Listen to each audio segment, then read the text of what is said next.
Hi everyone, zero to hero online form में आपका स्वागत है। मैं हूं आदर्श और आज आपको दिखाऊंगा ई डिस्ट्रिक्ट पोर्टल के माध्यम से हम अपना निवास प्रमाण पत्र कैसे अप्लाई करें। यानी ई डिस्ट्रिक्ट पोर्टल के थ्रू हम किसी भी कस्टमर का यानी ग्राहक का हम निवास प्रमाण पत्र, आय प्रमाण पत्र और जाति प्रमाण पत्र हम कैसे ऑनलाइन करें। तो हालांकि आज की हमारी जो वीडियो होने वाली है वो हम निवास प्रमाण पत्र पे बना रहे हैं, तो इसलिए हम प्रमाण पत्र बनाना सीखेंगे इस वीडियो में। तो सबसे पहले निवास प्रमाण पत्र बनाने के लिए हमें सबसे पहले गूगल पे आना है। गूगल पे आने के बाद में यहाँ पे सिंपली लिखना है ई डिस्ट्रिक्ट यूपी, उसके बाद सर्च कर देना है। सर्च करने के बाद जो पहली वेबसाइट आएगी डिस्ट्रिक्ट यूपी गवर्नमेंट, इस पे हम टिक करेंगे। टिक करने के बाद में ई डिस्ट्रिक्ट के ऑफिशियल पेज पे हम आ जाएंगे। यहाँ पे ई डिस्ट्रिक्ट के बारे में सारी सर्विसेज का कुछ इस प्रकार से प्रदर्शन किया जा रहा है। उसके बाद सबसे आखिरी में यहाँ पे लॉगिन का बटन दिया गया है। लॉगिन के बटन पे जाने के बाद में यहाँ पे पहला ऑप्शन दिया गया है डिस्ट्रिक्ट लॉगिन, यानी जो सीएससी के थ्रू जो जनसेवा केंद्र पाए हैं या फिर सहज आईडी के थ्रू जो जनसेवा केंद्र पाए हैं, वो लॉगिन कुछ इस प्रकार से उन लोग का यहाँ से एक्सेस रहेगा। और जो दूसरा ऑप्शन दिया गया है सिटीजन लॉगिन ई साथी, यानी आम जनमानस के लिए ये सिटीजन लॉगिन की आईडी बनाई गई है। तो हालांकि हम आज जनसेवा केंद्र धारक के थ्रू हम अप्लाई करना सीखेंगे, यानी सीएससी आईडी के थ्रू जो हम ई डिस्ट्रिक्ट पाए हैं उससे हम ऑनलाइन करना सीखेंगे। तो यहाँ पे ई डिस्ट्रिक्ट लॉगिन के बटन को सिंपली टिक करेंगे। टिक करने के बाद में यहाँ पे ई डिस्ट्रिक्ट और लॉगिन का इंटरफेस कुछ इस प्रकार से शो हो रहा है। तो लॉगिन टाइप में जाने के बाद में हम अपना टाइप सेलेक्ट करेंगे।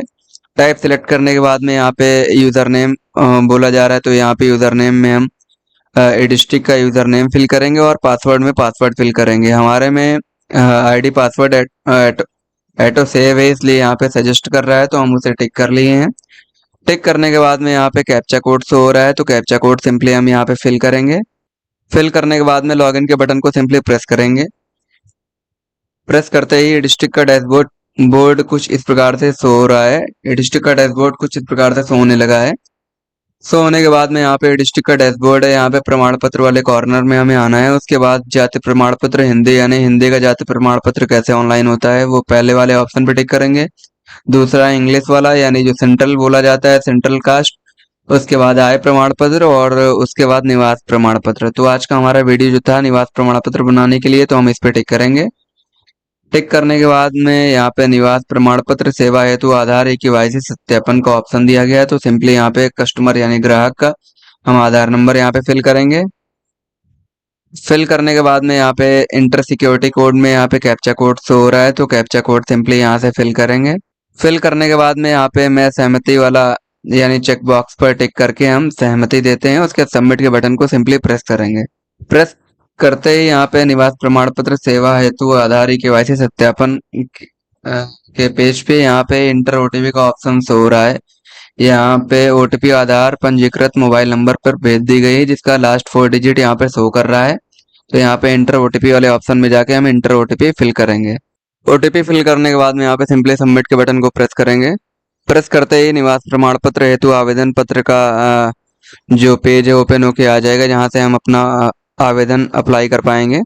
तो यहाँ पे सिंपली यहाँ पे प्रार्थी का नाम जो आधार से फेच करके डेटा उठाया गया है, हिंदी में जैसा लिखा था हिंदी में लिख के आ गया है, अंग्रेजी में जैसा लिखा था वैसे अंग्रेजी में लिख के आ गया है। उसके बाद यहाँ पे पिता पति वाला ऑप्शन सेलेक्ट करेंगे। अगर शादी हो गई तो पति वाला ऑप्शन टिक करेंगे, अगर शादी नहीं हुई तो पिता वाला ऑप्शन टिक करेंगे। तो यहाँ पे हम इनकी शादी हो चुकी है, तो हम पति वाला ऑप्शन टिक करेंगे। टिक करने के बाद में हम पति का नाम फिल करेंगे। फिल करने के बाद में यहाँ पे माता का नाम पूछा गया है, तो माता का नाम फिल करेंगे। फिल करने के बाद में यहाँ पे वर्तमान पता वाले ऑप्शन में आएंगे, तो मकान नंबर मैंडेटरी नहीं, तो इसे आप छोड़ सकते हैं। अगर मकान नंबर आपके आधार पे लिखा है तो फिल कर सकते हैं, नहीं तो कोई अनिवार्य नहीं है। उसके बाद मोहल्ला पोस्ट में आएंगे, तो अपना मोहल्ला सिंपली आप फिल करेंगे। उसके बाद इसी में हम ग्राम भी फिल कर देंगे, जिससे आसानी रहे। उसके बाद इसी में हम पोस्ट भी फिल कर देंगे। फिल करने के बाद में यहाँ पे जिला ऑलरेडी सिलेक्टेड है। उसके बाद तहसील वाले ऑप्शन में आएंगे, हम सिंपली यहाँ पे तहसील सेलेक्ट करेंगे। उसके बाद यहाँ पे थाना पूछा गया है, तो जिस भी थाने से आप बिलोंग करते हैं उस थाने को सिलेक्ट करेंगे। उसके बाद यहाँ पे ग्राम सेलेक्ट करने का ऑप्शन आ रहा है, तो अपने ग्राम को सिंपली यहाँ से सिलेक्ट कर लेंगे।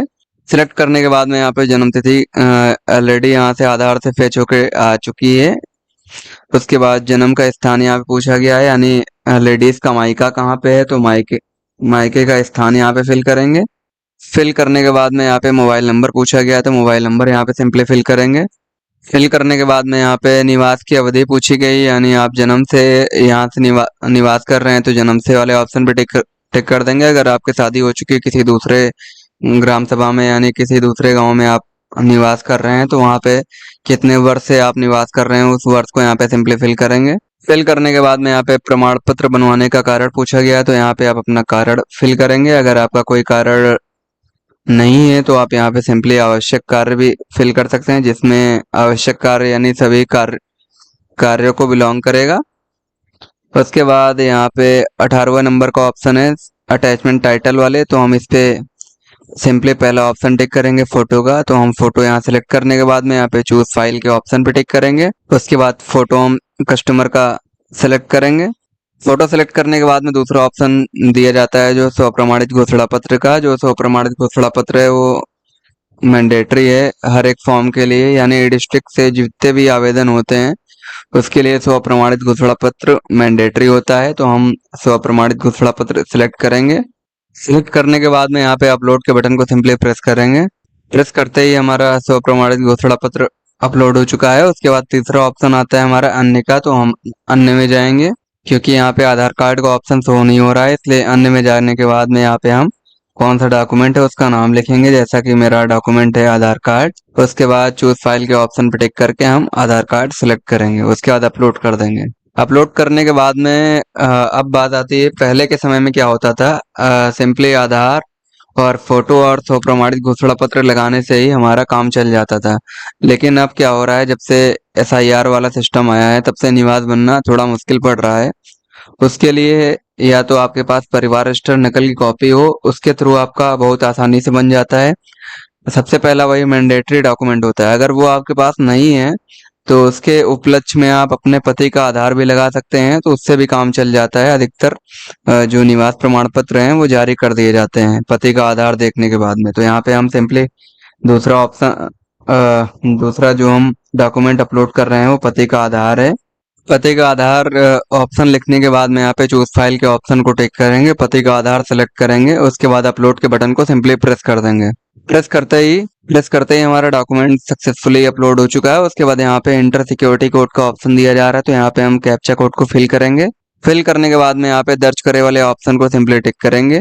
टिक करते ही हमारे पास निवास प्रमाण पत्र का जो हमारा प्रीव्यू फॉर्म आया है उस प्रीव्यू फॉर्म को हम एक बार पुनः चेक कर लेंगे, यानी सारी डिटेल हमारे द्वारा जो भरी गई वो सही है कि गलत है। अगर सही है तो ठीक है। उसके बाद जो हमने डॉक्यूमेंट अटैच किए थे उस डॉक्यूमेंट को भी रीचेक कर लेंगे कि हमारा डॉक्यूमेंट सही अपलोड हुआ है कि नहीं। अगर आपका सारा चीज सही है तो उसके बाद यहाँ पे दर्ज करे वाले ऑप्शन पे सिंपली टिक करेंगे।